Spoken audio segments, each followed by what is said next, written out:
morning, Rotarians and guests. Good morning. Ron Strobel, the Sergeant at Arms. Our invocation this morning will be by Jim Hackney. Picture.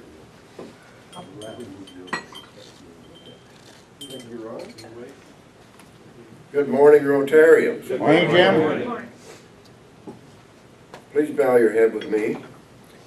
Let us pray silently together, each of us according to our individual beliefs. Let us offer thanks for our food, blessings for one another, and for absent friends.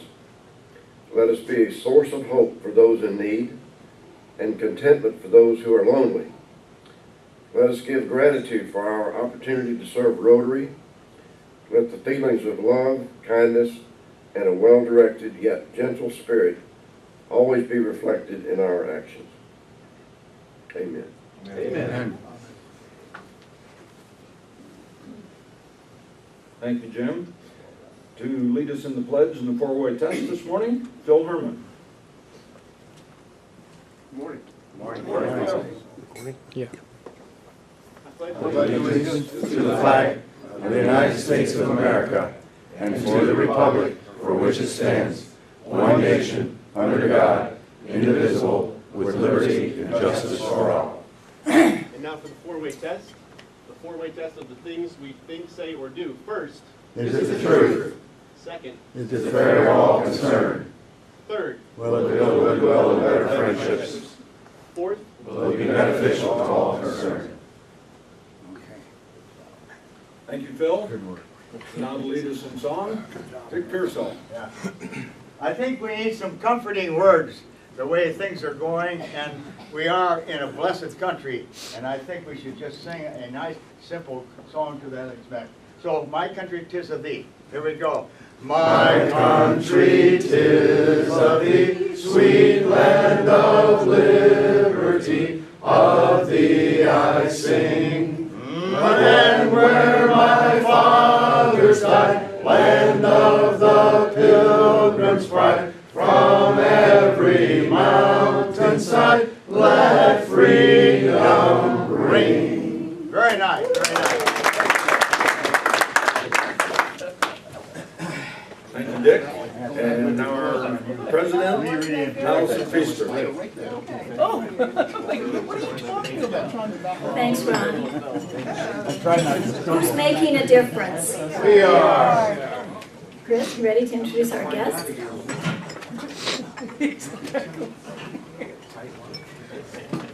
Good morning, Rotarians and guests. Good morning, Chris. I would like to introduce our guests, and if they could please stand so we can give them a nice welcome.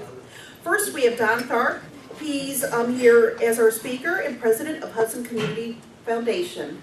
Good morning. And then joining us from the Hudson Service Learning class, we have Marty Bach. Morning. Morning. Noah Stupika. Morning. And Kelsey Tetmeyer. Thank you for joining us today. Kelsey's my next door neighbor. Hi, Kelsey. Shout out to your mom. I want to thank Liz Ramsey for a wonderful ladies' tea. We've got pictures that you can enjoy and admire, lovely hats, great food, great entertainment, thanks to Ben's lovely wife, Sandy, and then we had Amy Folks and her musical troupe. That was a lot of fun. And Lonnie Banner, we need to thank, and her service learning students for great service. So, thank you. Really great, Liz. It was fun. it's like the ready for the... Ron, do you want to talk to us now about the Memorial Day Parade and the gala?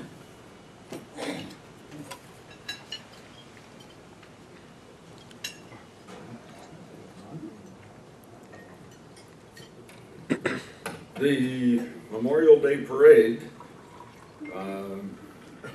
we need a float.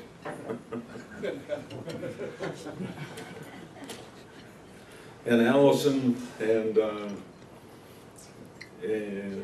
Joe Avella and Tom Tobin, I think, are working on that. Anyway, we the big I call it poster, but the big 4x8 board that we had with the logo on it, and our support of the veterans needs to be replaced, and we'd like to have a new design, so we're in desperate need of a new designer to come up with something for that board so that we can get the float ready for the parade. Still need one more person to carry the banner or the flag, but we've got a month to get that person, so I'm not worried about that. The gala, I see money coming in for the tickets. I'm not sure where we are. We were at 150 and we needed another 100, so hopefully there's been a lot of money coming in. We do need to know a final count by, can you give us till? Friday. This Friday. Or through the weekend if we need to. We stretch the book. You can stretch the ticket intake. So between now and Monday morning very early, please get out and invite some more of your friends to the gala. We have $54,000 in items, which is more than we had last year. We have fewer items. They're higher priced items, which is great. That's where we've been trying to get to. But we need people in the room to bid on them. Otherwise, the items won't do us much good. So please invite a few more people to come to the gala. We still need sign up for many of the activities that go on that day, starting with the pickup of the gifts from the Howard Hanna basement. We need a couple of vans and maybe a car or two to help pick up there. And then we still need some more help at setup. We need more help with registration, checkout, cleanup. So I'm going to send this around. I understand it didn't make it to the back of the room last week, so I'm going to start it over here on the left and let it work its way over to the right. So please sign up. Lots of slots on here yet, and it's a lot of fun, actually. More fun than work, really, when we get to that point. Thank you. Thanks, Ron. Forgot to mention that we're passing around the card for Bob Hills. He fell and broke his elbow. He's in rehab. So if you would sign the card, I'll get it sent to him. And Ron, I didn't know if you noticed there was an article in our district newsletter about our gala. I did not. Yeah. So trying to get the publicity out there. Oh, and I forgot to thank Den Rich for taking the lovely pictures. Thanks, Den. All right, Tom Page, you're up.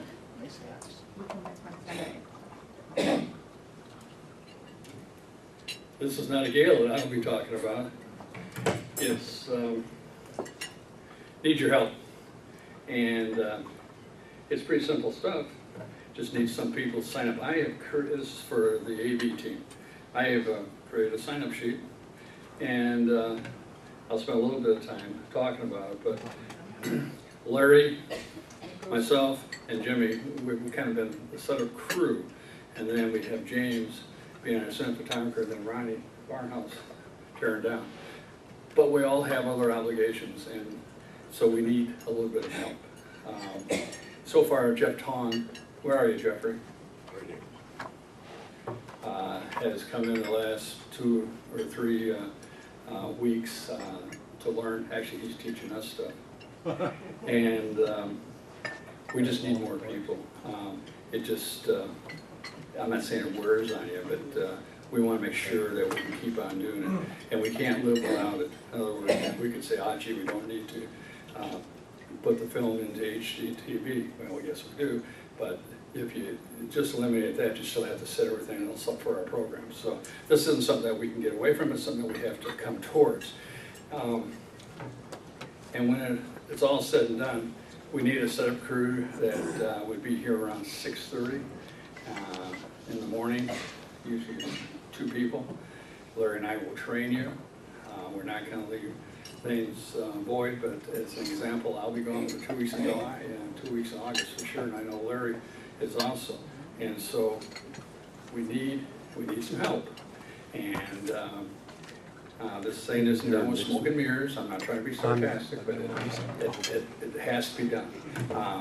And so basically the morning, I'm going to just tell you kind of what the deal is. All the equipment is over on the other side. So that's kind of a pain, but you still, you know, it doesn't take that long to bring the stuff over. This is one separate, you know, the podium's one separate item. The brown cart back there is another that holds most of the equipment. And then we have the projection cart, which is another thing. Now, all of the camera equipment and the stands for the speakers are all on that brown cart. So once it gets over here, then you have to take that stand and the speaker and that speaker and set it up. It's not tough, it just has to be done. And then I have pictorials that were created for us where everything is plugged in, and then we have it color coded, and then of course you have Larry and I to help train, so nobody will be left in the lurch. Hey, Tom? Yes. Question. You know, you seem to be going through a lot of work to do this, which you didn't really have to do. Actually, they can't hear you unless you're on the microphone. Yes. Some of the work you're going through, you really didn't have to do when you were in the other room over there. Right. Is there any thought about You've only select- mentioned. Oh, there's plenty of thoughts, but we can't do it. They just won't do it? They won't. Laurel Lake won't allow us to do it. So the only other thought would be to hardwire this stuff in here, and some of that could be done, but we still have to bring a lot of stuff over. So to answer your question is, we're here to stay unless we go someplace else. I don't know how else to state it, but we've gone back and tried to readdress that and get back over there to no avail. So.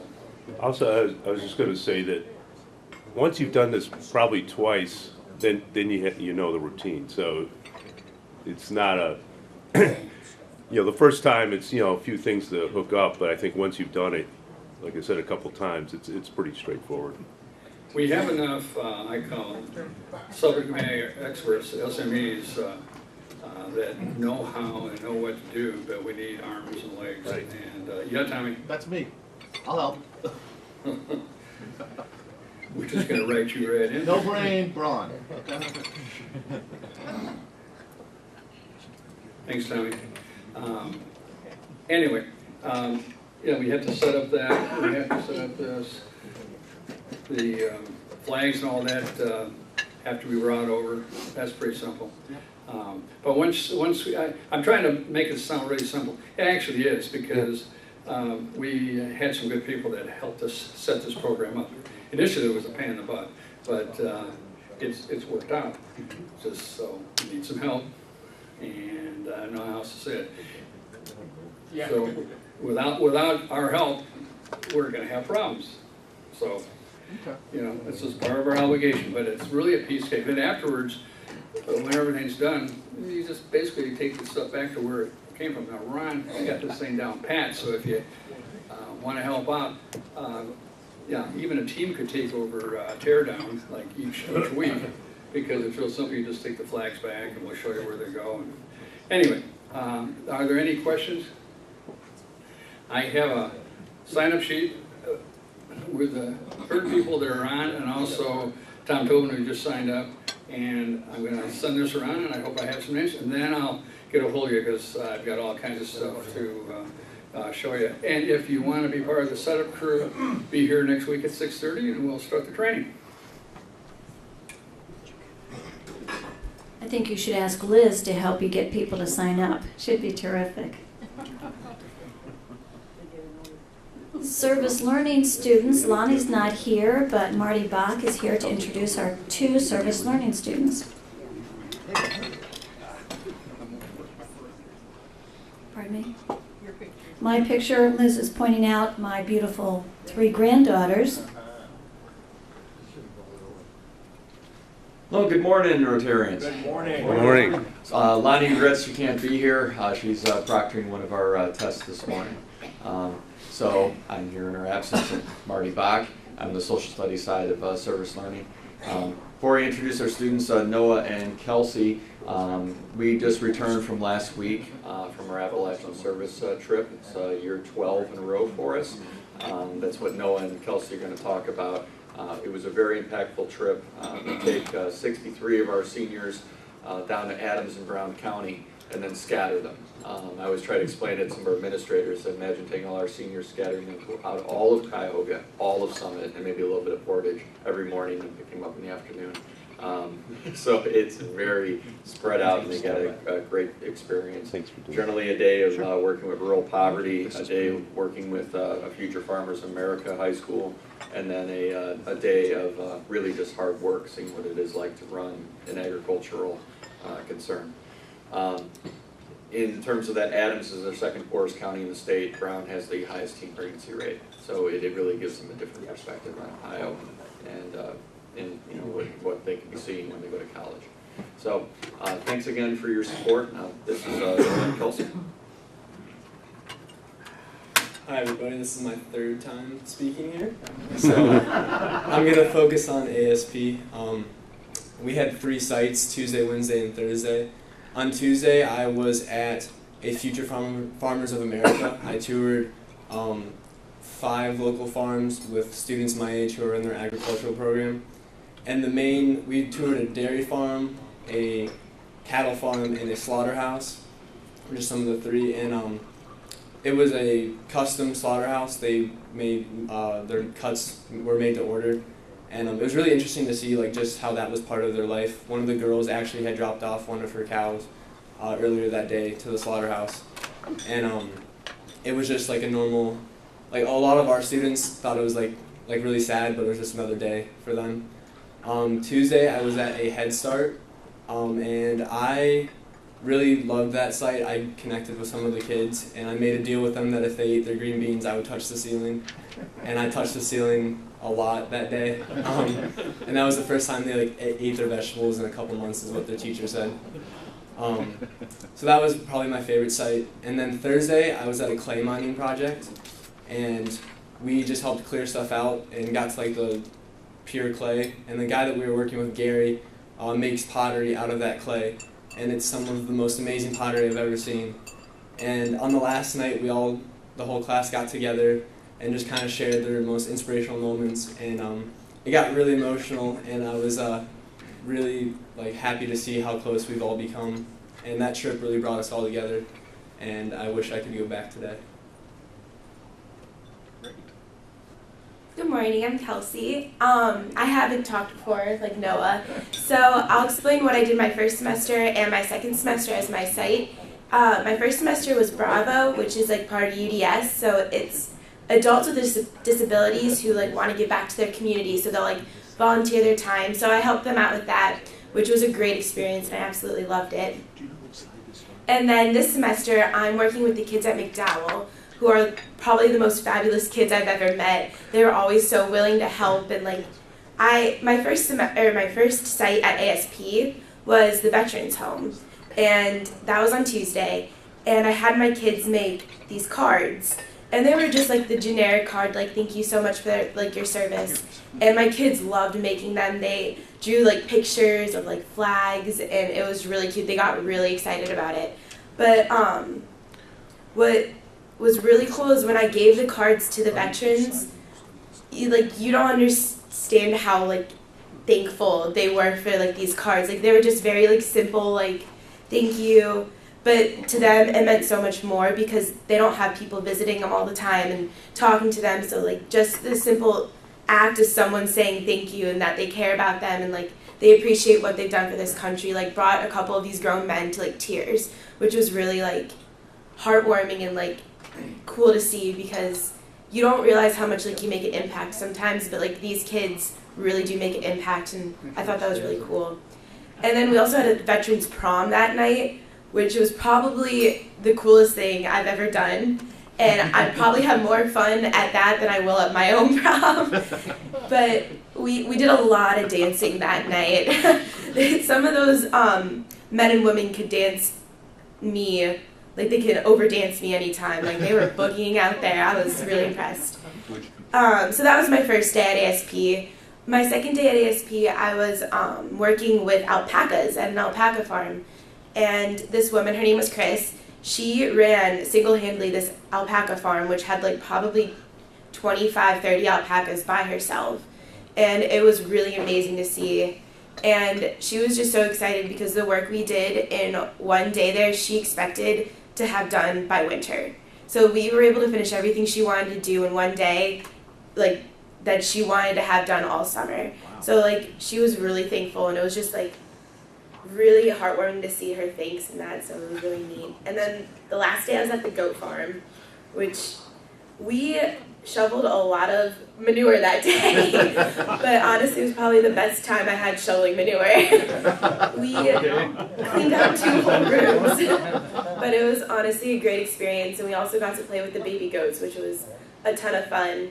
And then, like Noah said, we had a really great like last day. We all like connected on like a different level, like emotionally, and it was really great to see like how this class has changed so many people's lives and perspective on our community, and like in Ohio in general. Like everybody like has their own story in this class, which is really great, and I think they were able to share it, which got like really deep, and just the experiences people have, being able to share them makes it so much more important, because everybody has their own experiences, but when you can share them with other people, then everybody can have a similar experience and kind of relate to like how other people see things. So and I just want to thank our teachers, Mr. Bach and Miss Banner and Mr. Cosman, who aren't here, because without them this program wouldn't be possible. So thank you.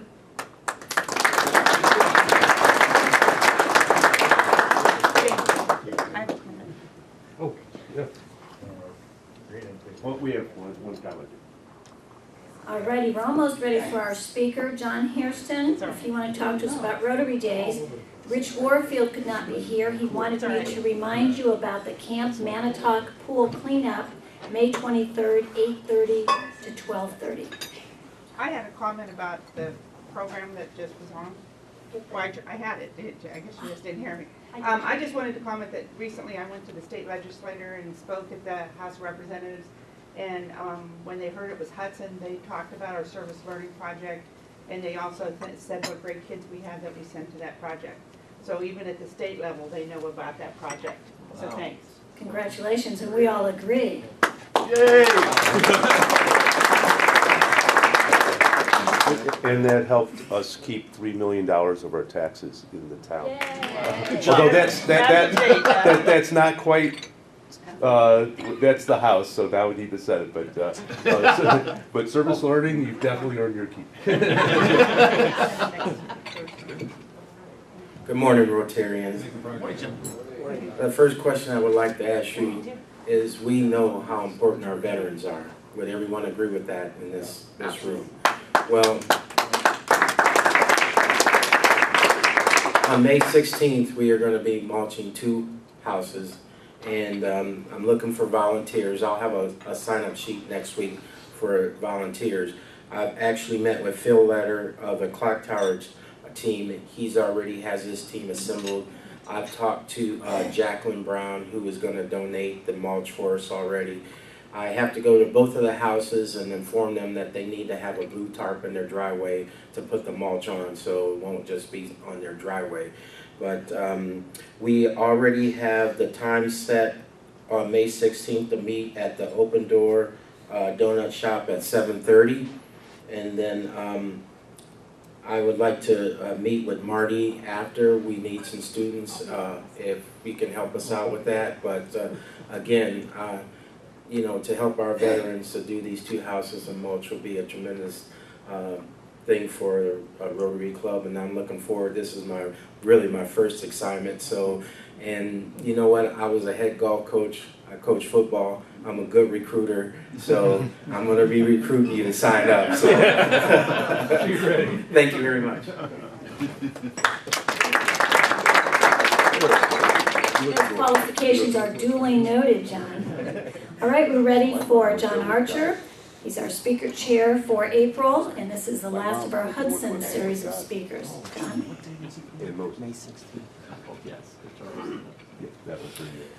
morning, Rotarians. It is true, it has been a Hudson theme this month, and I don't think that there is anybody more supportive of the Hudson community than Don Tharp. Don will be our speaker today. Don has lived in Hudson with his wife Shelley since 1988. They have 3 children. All of the children have gone K through 12 to Hudson. Don actually belonged to this club for 10 years and served as president. He is currently chairman emeritus of the Hudson Community Foundation, in which he is here to speak about today, and also co-chairing the Independence Day Celebration Committee. He might touch on that as well. So without further ado, please give a warm welcome to Don Tharp.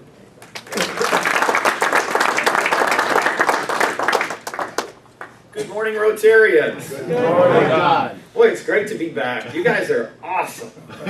Just the service, and you're asked over and over again, you know, volunteer for this, volunteer for that. What an uplifting way to start a day. I can see why you guys keep coming back. So thanks for all you do. As John said, I'm going to speak a little bit about the Hudson Community Foundation this morning.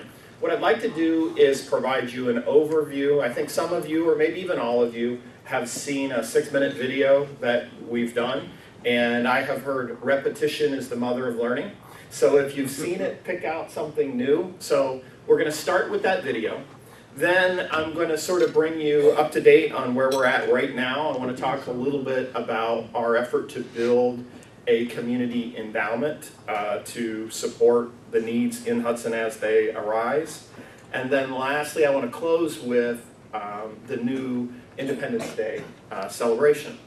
So without further ado, with the help of James, let's get into the video, and you might want to see if you recognize some folks in here. Yeah. Hoping that the sound works. Let's see. If we don't have sound, then I'll drone on and on for that. Please Great for sound. Oh, it's working. Good job, James. Each of us has a story. For some, it's that you've worked hard, It is as loud as it gets.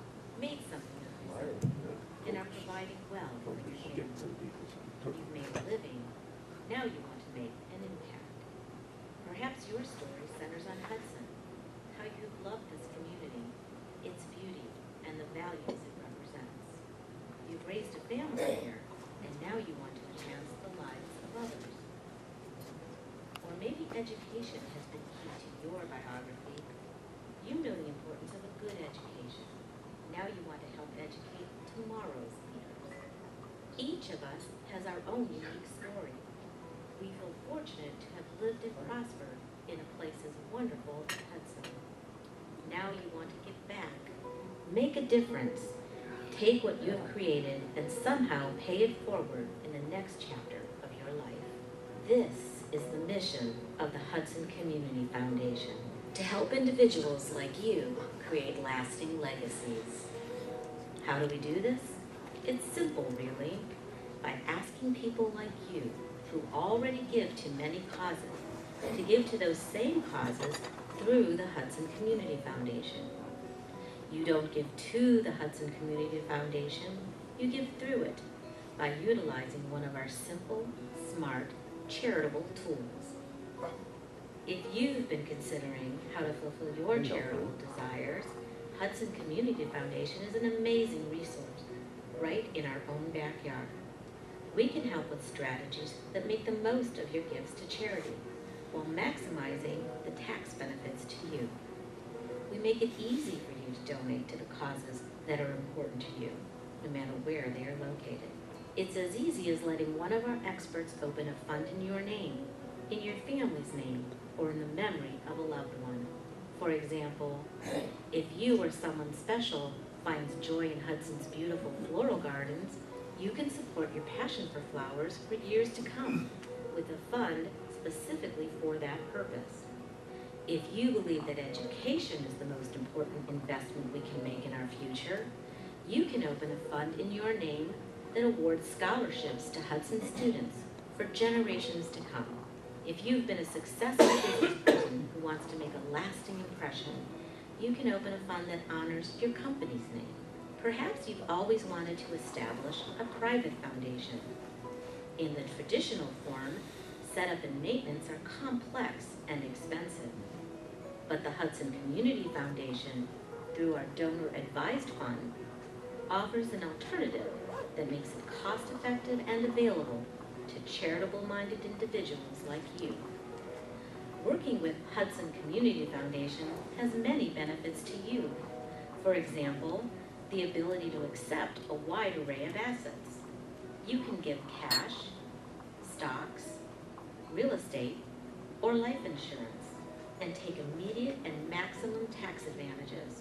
You support your favorite charities while keeping your financial advisor involved every step of the way. Best of all, administrative fees stay right here in Hudson, helping local programs.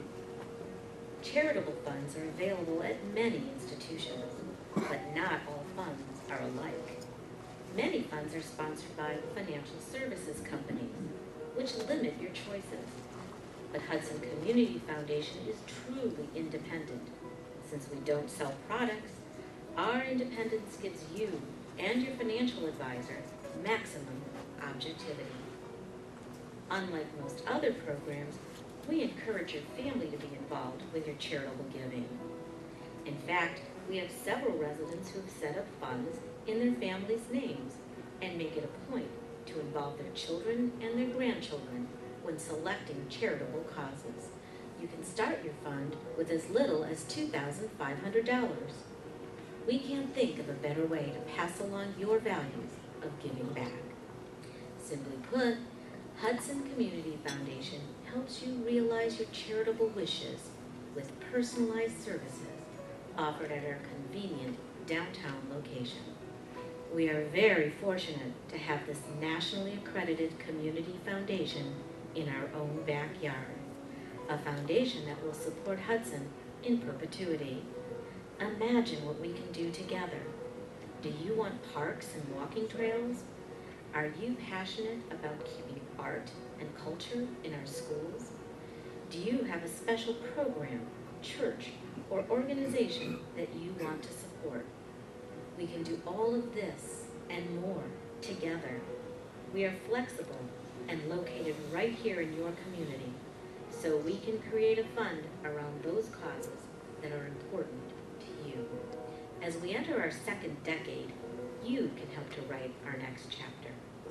It's clear we connect people with causes that matter, but we can't do it without you. So what's your story? We hope it's told forever through the Hudson Community Foundation, where we empower simple, smart, and meaningful philanthropy that will help to enrich Hudson and your family forever. And remember, we make a living by what we get. We make a life by what we give. Learn more at www.myhcf.org.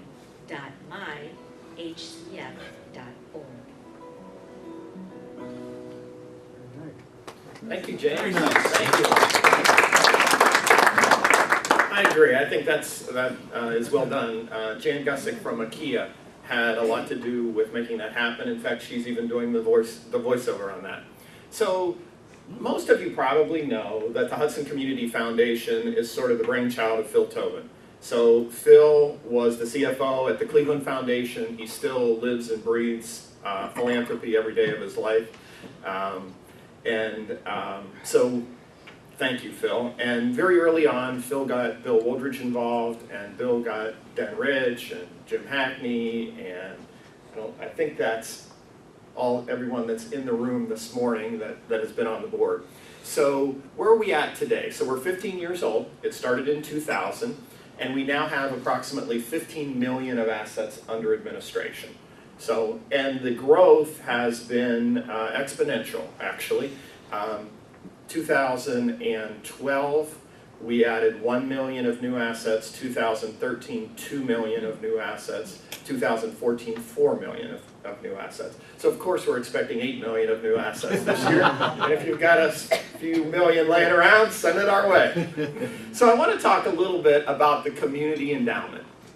So of course, as a foundation, we're an endowment building organization. Our existence is perpetual.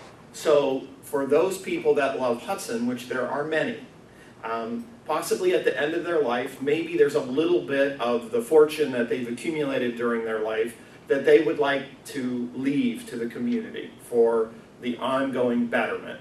And so we've created a fund with that specific purpose in mind, and that fund will respond to whatever the need of the day is. in Hudson, Ohio. Well, what needs could Hudson possibly have? Well, about 2 years ago, I got a phone call from a very tearful Paul Mouget. It was the morning after the shootings, tragic shootings at Sandy Hook, and he said, Don, we've got to do something. We've got to prevent this from ever happening in Hudson, Ohio. So what came from that tearful call was a collection and collaboration of a number of individuals, and something called the Keep Hudson Safe initiative developed. And that happened through the Hudson Community Foundation, at the Hudson Community Foundation, and was partially funded by the Hudson Community Foundation. Of course, it's also funded by the city, by the schools, and Hudson Community First is also a big player in that initiative. So what happened from that Sandy Hook tragedy? Number one, there was extensive programming in the schools that dealt with that issue from multiple perspectives. Psychologically, physically, how do we keep safe? Bill Cushwa, a person that's a member of the family that started the company Commercial Shearing, is a very entrepreneurial guy. He was part of those initial meetings of the Keep Hudson Safe initiative, and some of you may know, he created another business. It's called Barricade. And what Barricade is a very simple, effective method of locking a door from the inside so that if an intruder gets into the school, a teacher can slip this device on the bottom of the door, put a pin in the floor, the door is now locked and you can't get in, okay? And our daughter works at the Hudson Middle School, so I can tell you for sure, and maybe the rest of the people can help us. Used it yesterday. Okay, there you go. So I know, so Drill. Oh, thanks. Drill. Yeah. In the entire school system, these barricades have now been in place. So, and why are we talking about this? Again, we're building an endowment, so you can't predict what the next need is going to be, but inevitably there will be a need right here in Hudson, Ohio, and based on a convening entity, the Hudson Community Foundation, an extraordinary group of people, just like all of you, willing to come together and respond. Another issue, between 2010 and 2014, heroin usage and distribution has increased 400%. I'm sure this group is more aware than most. And so the Keep Hudson Safe initiative has now been working on that issue. And I believe every student at the high school has now been exposed or will be exposed to a team of 4 different people. There's a number of programming that's gone on. So again, the community endowment is a place that people can pool money together that will respond to the needs of this community that we can't see today, but will inevitably occur over and over again. The other thing I would like to talk about is the new and improved Hudson Independence Day celebration. So this is an initiative that the Community Foundation has taken on. I believe it was 8 years ago.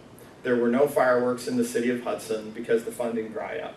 And there was an outcry.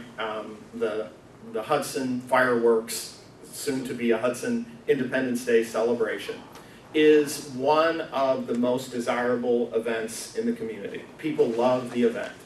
So Bill Sedlak and myself co-chair this Hudson Independence Day Celebration Committee. And what we want to do, 239 years ago, as of July 4th of this year, 56 men signed the Declaration of Independence. Now I say 56 men. You know they had the support of their wives. If they didn't, they wouldn't have been allowed to sign the Declaration. So 56 men put their name on the line, and what they said is that they pledged their lives, their fortune, and their sacred honor to the ideal of life, liberty, and pursuit of happiness. And I'm here to tell you, that's something worth celebrating. And it's something more than just people coming at dusk and blast off some fireworks. So, here's what's going to happen.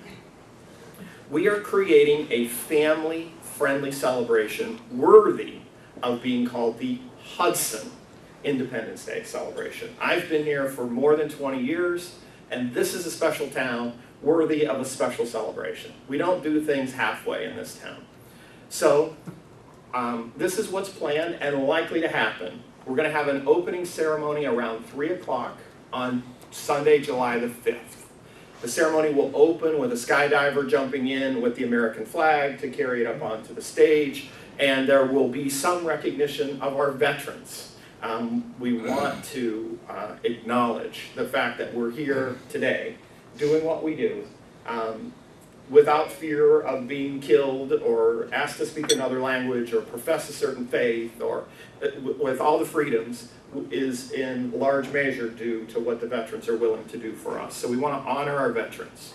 There will be a chalk art display. Some of you are familiar with this. The Cleveland Art Museum has a chalk walk. When I say chalk, it's not really chalk, it's pastels, and the art is amazing. I visited a chalk art display in Naples, Florida, and Richard Branson's portrait artist was one of the artists there, and he painted a Norman Rockwell in 3 hours that just knock your eyes out. So we have 3 world-class chalk artists coming to be the feature artists, and we'll have at least 6 or 7 other artists, so there will be a nice chalk art display, likely Independence-themed art.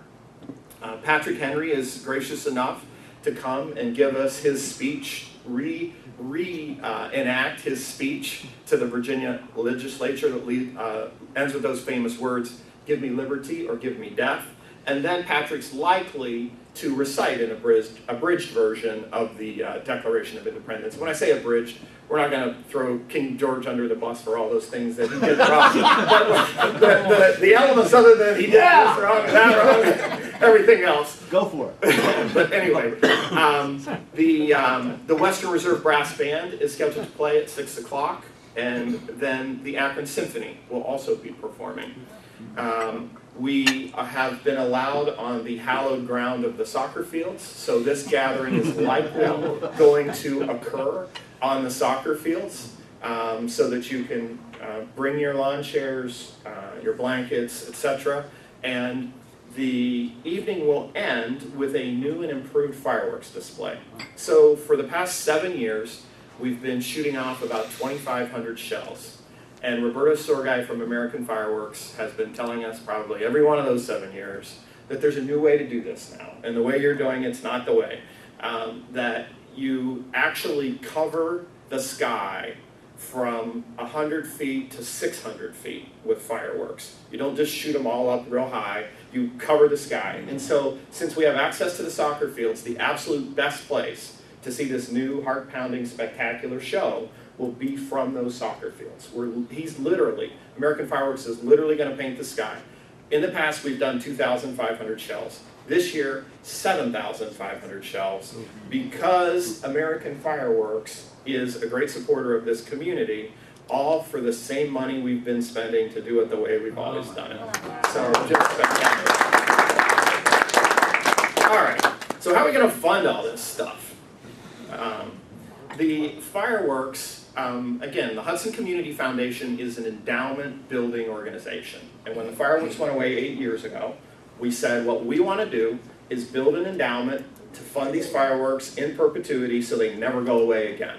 And our objective for that endowment is $750,000. And at this point, over 7 years, we've been able to pay for the fireworks and raise $350,000 towards the endowment.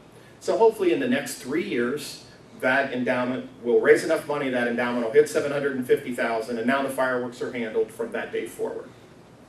Well, what about all this new stuff? Hopefully you're excited about the new stuff. As you can tell, I certainly am. Well, that's going to cost some money. What we've been able to do is create a structure where there's 6 presenting sponsors, each contributing $10,000 to get this thing off the ground. And then ultimately what we want to do is create a platform where businesses can become the presenting sponsors of this event, and it be a good value because of the exposure they can get at this event. But until we get there, or until we prove this event, our foundations have stepped up big time to help us get this thing off the ground. So the Margaret Clark Morgan Foundation is in as a presenting sponsor. The Richard and Michelle Schultz Family Foundation is in as a presenting sponsor. Fortec Medical is in as a presenting sponsor. The Tom and Joy Murdo Foundation is in as a presenting sponsor, and Hudson Financial Advisors is in as a presenting sponsor. So what can you do to help? We need one more presenting sponsor, and that'll top us off at the 6 presenting sponsor slots. So if any of you know anybody that you think ought to have this last slot, have them get in touch with me or somebody at the foundation. I expect this last slot to go in the next week. We've got 5 or 10 people that have expressed interest, so if this is particularly appealing to anybody, just raise your hand. We would like you to spread the word. It's important that people know we're trying to create a destination event. One worthy of staying in Hudson for the Independence Day celebration. Invite your family in and come and interact with your neighbors and celebrate this magnificent holiday. We are going to have reserved seats for the event. So you will be able to just bring yourselves to this area. You'll have essentially front row or very front row seats at the stage for all the musical performances, and then turn 90 degrees to the left and there will be the fireworks display. So this is going to be within reach of everybody within the community. We're asking for a $100, in exchange for a $100 contribution, you will have a reserved seat at this event. In addition, we're even going to feed you.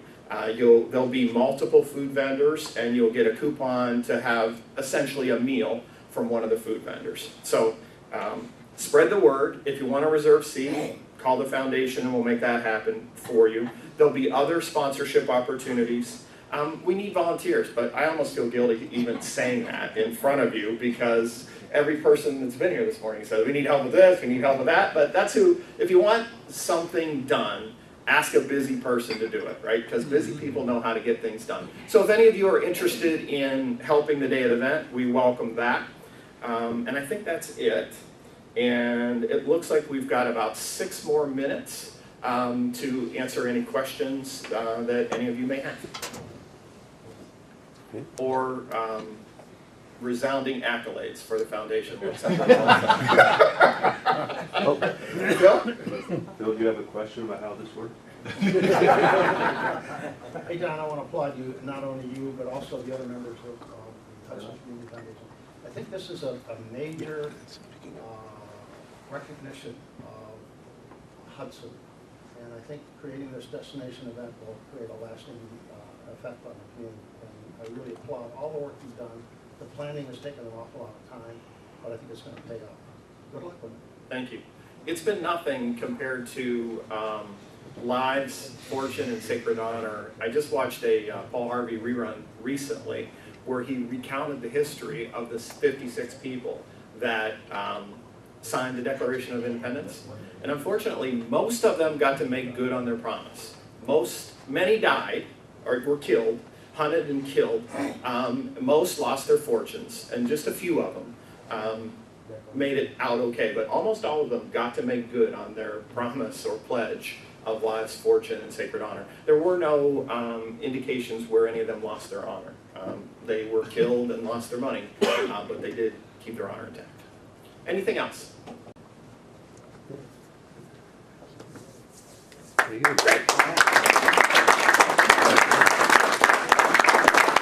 So one last thing, over in the corner there you will see this document, which is, each of us has a story. So this is essentially an annual report for the Community Foundation. There's also sheets like this that tell you more about the donor advised funds that we have. And lastly, there I think is one presenting sponsor proposal. So, thank you.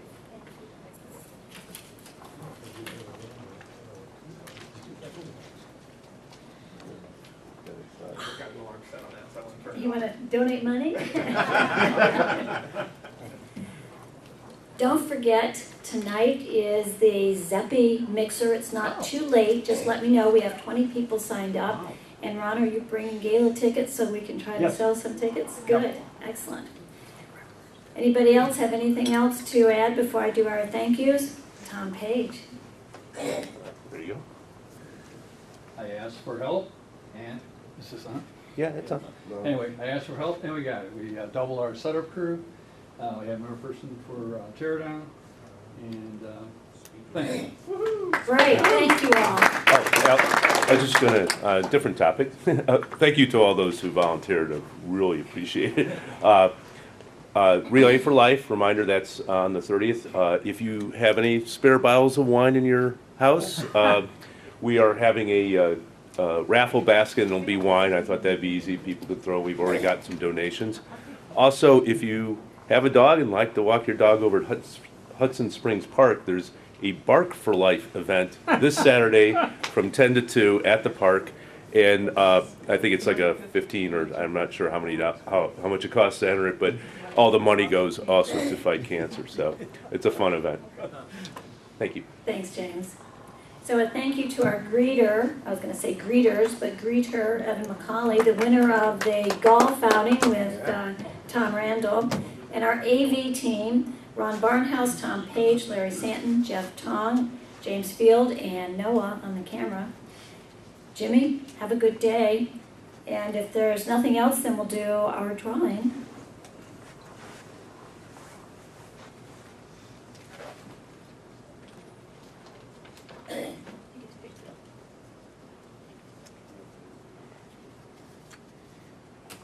The last 4 digits are 4596. 4596.